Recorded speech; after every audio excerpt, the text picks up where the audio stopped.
One of my favorite books is Seven Habits of Highly Effective People.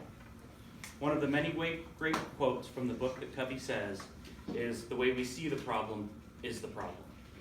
My name is Steve Mitchell, and I'm going to be discussing perception checking in my marriage. Our experiences in life form our interpretations of others that can lead to possible misunderstandings and conflict when in a relationship.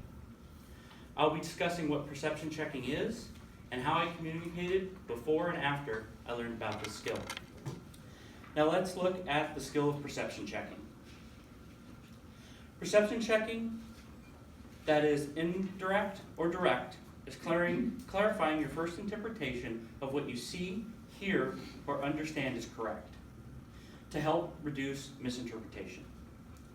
Perception checking that you provide requires that you provide a description of the behavior you noticed, give two different but equally possible perceptions of the behavior, and then ask for clarification of your perceptions. When performing a perception check, your vocalics are very important. DeVito states, "Be careful that your request for confirmation does not sound like you already know the answer." Now that I've told you about the skill of perception checking, I would like to tell you about how I communicated before learning this skill.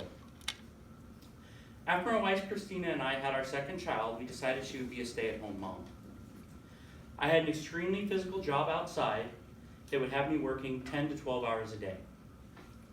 When I would get home, I just wanted to shower and have an hour to myself. Christina would have the same request when I came home from work. My perception was that she was not being respectful of all that I do for our family, and that she did not need a break from hanging out all day playing with the kids.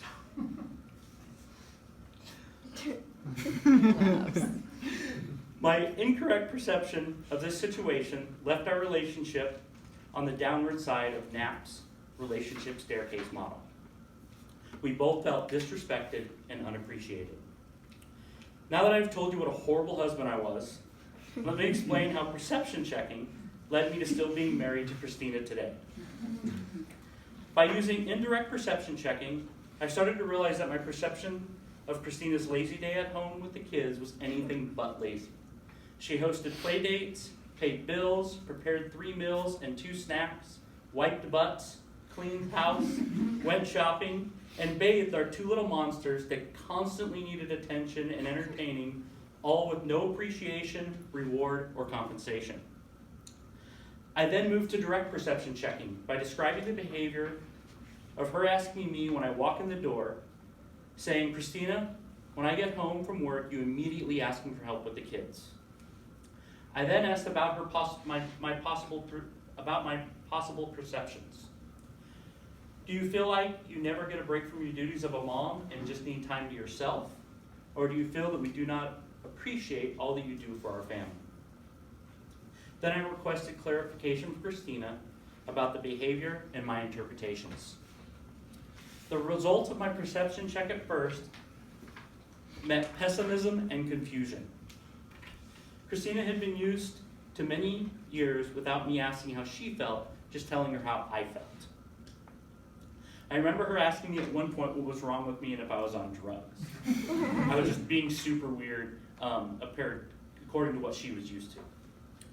Eventually, she realized I had had a paradigm-shifting experience and was starting to understand that my first perception of her being a stay-at-home mom was incorrect. Through indirect and direct perception checking, I became a better partner. In conclusion, our experiences in life only help us understand our perception and can leave us to misunderstand other people's perceptions. I discussed what perception checking is and how I communicated with my wife before and after I learned about the skill. Now that I've told you about perception checking, I think you should have a better understanding of the quote from Covey, "The way we see the problem is the problem."